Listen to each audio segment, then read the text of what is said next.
Ben H, vous avez eu une mauvaise expérience ce week-end. Tout le monde en a parlé. Mais oui, tout à fait, Anne. Une très mauvaise expérience pourtant. Tout a commencé par une bonne nouvelle. Ma copine a gagné 1 000 € en grattant un morpion. C'est pas la première fois qu'une de mes copines fait ça, mais c'est la première fois que c'était un jeu à gratter. Élégance. On s'est logiquement demandé avec elle comment dépenser tout cet argent surprise dans un monde où tout est fermé, où les voyages sont interdits. Et puis après quelques minutes, c'est tout naturellement qu'on s'est dit, tiens, et si on se faisait un petit resto clandestin? En plus, 1 000 €, c'est pile poil ce qu'il faut pour une formule entrée plat ou plat dessert.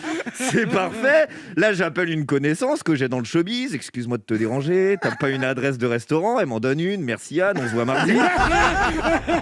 Là, avec ma copine, on n'y croyait pas. Je me souvenais plus de la dernière fois où j'avais été servi.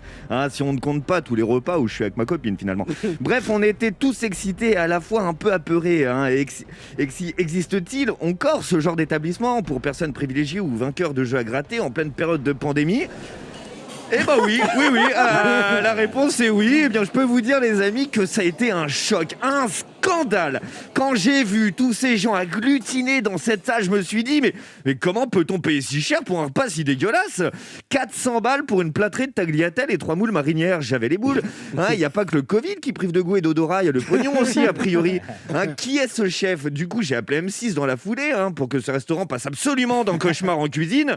Ils m'ont dit, on va plutôt le mettre au journal, ça va buzzer ce truc. Bon, par contre, ne comptez pas sur moi pour révéler des noms de ministres. Déjà, c'est pas mon style. Mais je dis juste pour les messieurs que niveau complexe, je souhaite à personne de se retrouver aux toilettes en même temps que Benjamin Griveaux.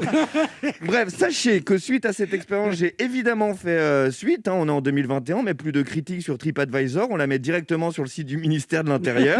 C'est plus efficace. Je peux vous dire que le boui-boui pour millionnaire, il avait fermé dans les 2 heures. Pour conclure, je précise, afin d'éviter les commentaires acerbes de certains amateurs de premier degré, cette chronique était un sketch. En vrai, ma copine n'a jamais gagné 1 000 € au morpion.